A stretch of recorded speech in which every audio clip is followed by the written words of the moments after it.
Gamers, as you know, the Big J has been released into the game, guys, and he's been added to the Prydwen tier list. They always add the new character to the tier list when they release, and my god, we're gonna talk about it, but I was right.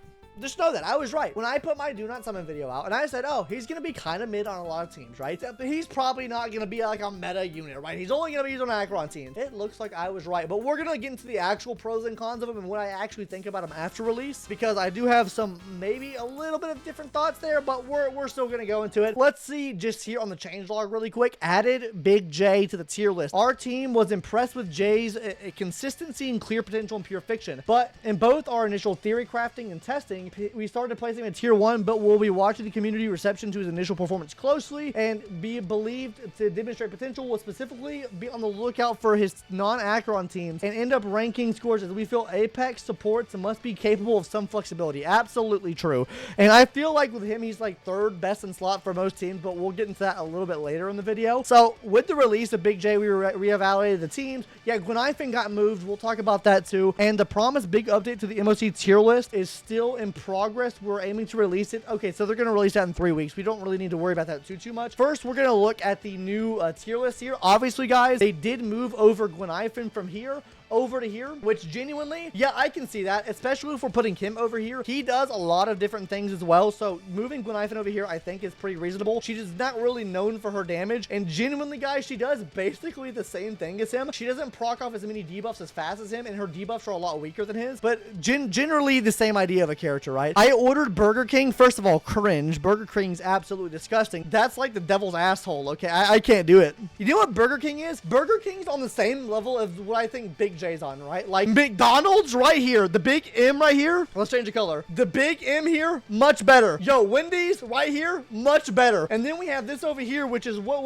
would we even consider this right here? What's it? Whataburger. This is Whataburger, and then we have Burger King. Burger King right here. Actually, probably Burger King's around this level. This is more like a, what's another burger chain? Olive Garden is ass too. Oh, really? Are we coping? You're absolutely trolling right now. There is no fucking way. Olive Garden is just objectively ass. The only thing good they have there, or decent, is their breadsticks. Everything else is overpriced and dog shit. Now, this might be coming from, you know, me being an Italian, but that shit is ass. Well, why would you...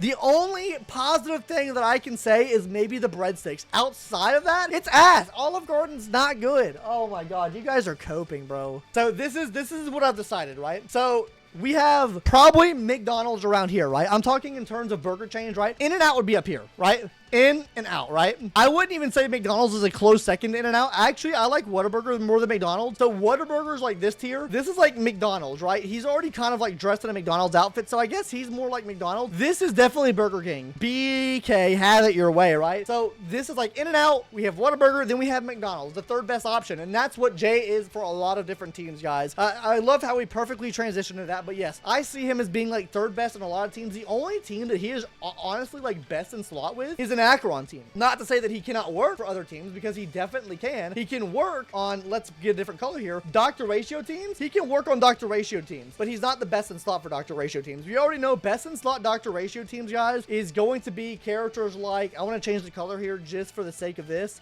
Dr. Ratio teams here. Best in slot team for Dr. Ratio. We have her, that's best in slot for Dr. Ratio team. Then we have Topaz as well. That's best in slot for Dr. Ratio team. And then obviously your sustain character, right? This is probably, if I had to guess, right? Even, you wouldn't never replace this or this on our Dr. Ratio team. Well, you could probably replace this on our Dr. Ratio team with someone else, but even still, like, you would just run Ruan Mei if you didn't have anyone else, because she offers debuffs, and then maybe he's third best in slot option. Like, if I didn't have Robin, I would run Ruan Mei there, and then he would be third best in slot option. Acheron DLC. Yeah, Acheron DLC. Big J's is basically Acheron DLC. Well, the reason I bring up Dr. Ratio instead of Jade here is because Jade really doesn't play off of debuffs. His main thing is playing off of debuffs. He can at least put 3 debuffs on him, so this obviously does help him out a lot. But in the grand scheme of things, on like a full follow-up team, you would just put where's her name?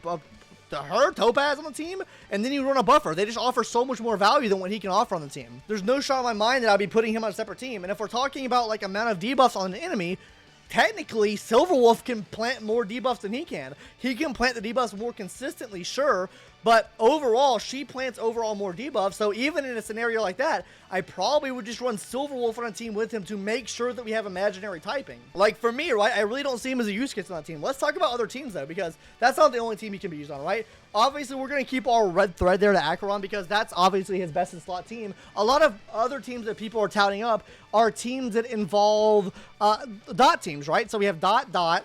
What else do we have on dot team? Obviously, a sustained character, so circle that there, right? So that obviously leaves us with a couple options here for other dot characters, right? For the third dot character on the team.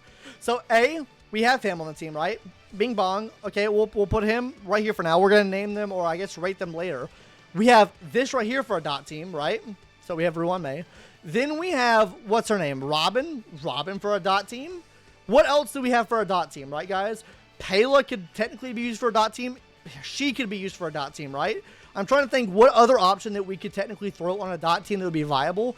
I mean, really, realistically, if we're just saying like buffer, debuffer, right? So in this logic right here, right? Dot team best in slot option probably going to be something like her, right? This is obviously first best in slot option here, right? Second best in slot option is still going to be this, right? So if you have both, both of these characters, then even having him still doesn't make sense. He's still third best in slot option at the end game, right? Now, if we're talking about mid game, I think he does hold a little bit more value than some of these characters hold, especially if you only have one dot unit, right? Like, say you go and pull a Kafka, right? Say your only team is Kafka. You maybe have one of these two characters, right? Because you get Kafka on her upcoming maybe rerun, right? So obviously Kafka's on the team, right? You have one of these two characters maybe. Then you have your sustained character. Maybe you pull for a Hua Hua. So that's your two. Then you need two more slots to fill in. Realistically, you could throw him in the team because he does offer dot and he offers additional debuff. So I think he could fit into a team there. But still, you would want one of these on the team. So the only scenario that I can see him being run on the team is against fire, like weak enemies, and not having Black Swan. So second best in slot here. Let's just say second best in slot for this team. I mean, like overall, right? Like what other teams can he really be run on outside of that, right?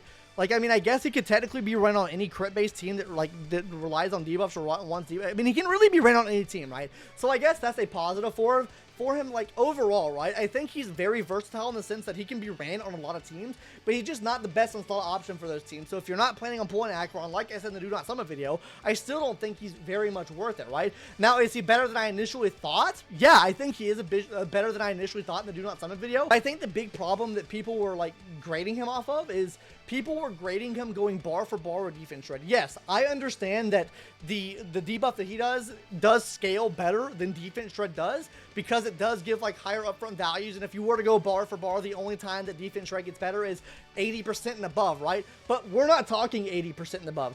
He can only get to around 50%. So we're talking 80% defense shred to 80% of his buff right here, or vulnerability, is when it gets ahead, right? We're talking, what, max 55% on ultimate damage that he's going to be getting there versus what does Pela do, right? Pela has, what, 40%? So, I mean, yeah, still better than Pela. I was wrong on my take with that. So, obviously, he still does better than Pela, right? And, put him with Pearls of Sweat, right? Still does better than Pela. But overall, I don't think it's that much of an increase over Pela, right? Maybe a 10 to 20, maybe 10 to 15% damage increase, which is a notable damage increase, right? But it's still not as huge as someone like I would say like a Robin provides or even a Ruan Mei provides in clear times. I do want to go through here because I do know he was ranked tier 1 on just about everything. Like I said, I think that he is a very universal unit, right? Like he can be used on just about any team, and that's why I think he kind of sits here. I'm curious to see what their pros and cons are with him though. Outside of Acheron, he's a weaker team support than most of the top Harmony units. Exactly right. Lower than average base speed, okay. Has preferable double DPS meta, has yet to fully arrive, and then provides less value to ultimate reliant DPS that can't energy sustain themselves. True, he relies on a lot of like ultimates, right? Which Acheron, not hard at all to get his ultimate, but if you don't run someone like a Ting Yu on the team that's providing energy to especially like very high energy targets, like let's go back here. Like Argenti, for example, right? Argenti needs the extra energy support. So you're going to need to run Hua Hua. You're obviously running this here, right? Argenti. So that's 2 slots filled. You obviously going to have to probably run a Ting Yu on the team, right? I don't think there's any shot that you don't run a Ting Yu on the team, which is same level as him right now. So what is your last slot here? What is a technical better slot for him, right? Sure, he increases the ultimate damage, right? He increases your vulnerability. But genuinely, Sparkle's a better option here. Sparkle's just a better option here because of the crit value that she provides. She can get him to go back to the front faster, which means he gets his energy back faster with a higher damaging buff that she's going to provide to him than this can, right? He can't action advance, so that means the build on him gets harder. Sparkle's main pro here is that she can action advance, meaning the build on them can be worse in terms of, like, I guess, speed, right? You don't have to worry about speed. You can just focus on getting attack, crit rate, crit damage, and be a lot better off. With him, you're still having to worry about all the other substats. And yeah, debuffs are nice, but I think that he is going to be, for the most part, unless on an acheron team, like that third support unit on the team, right? And with there not really being another character in the game right now that can play off of debuffs, I really just don't see that happening, if I'm being honest with you. And that goes with my sentiment for the whole video, right? Like, I've been saying he's great for a lot of teams, right? I'm curious. Laughably easy to play, yeah, for sure. Can provide 3 buffs on his own, yeah, that's what I was saying. Easily has 100%. I don't think that they even, like, really talk about it much here, but he can be played on a lot of teams. He's just not best in slot for a lot of teams, so when you reach that in-game and you're trying to beat the in-game content, I feel like it's just going to be a lot harder to use them because you're going to have the better unit for the team. It's like, unless he's like your favorite character, why would we use him on the team if we are not using the better variation, right? That's like saying that you have Asta, you're using Asta on a dot team, right? And then you go pull Ruan Mei. Like, are you not going to switch Asta out for Ruan Mei? Same thing can be said about him, right? Like, let's say we're running a follow-up team, right? And then, oh my God, we finally pulled Topaz. You're telling me you're not replacing him on the team with Topaz? Or you're not replacing him on the team with Robin, right? With Dr. Rage? Like, it just doesn't make sense, right? He's a very replaceable unit in a lot of teams. Maybe not much so with an acheron team. And when we get more units added to the game, maybe he becomes better, right? But as of right now, he is the only unit that we can take use of that. The reason why the follow-up support from her is so good, right, is because follow-up is a much different damage type than relying on this ultimate move right here, right? Follow-up is just a damage type in general that a lot of characters can have. They also have energy, right? We're talking very ult-specific things, right? Like, maybe if a character gets, like, a damage buff versus off the amount of, like, debuffs the enemy has, maybe that would be viable as well, right? Like, there's so many things they could add into the game to make him more viable. But for me right now, I think this is a pretty good, agreeable level. I don't think he's on par with any of these. If you want my personal thoughts, I honestly think Sparkle should probably be moved down here as well. That's my personal thought, but we're going to save my full tier list review until they get all their thoughts together and move everyone around, because I'm curious to see where they think Big J actually is going to go. Let me know your thoughts in the comment section down below. What do you think of Big J, Mr. Jiaoqiu? Have you pulled him? Have you used him? What are your thoughts on him? Let me know. I would love to hear what you think. Am I just copying him? You'll probably say that I am. Anyways, guys, that's going to do it for today's video. Hopefully you enjoyed it, and I'll see you in the next one later. Bye-bye.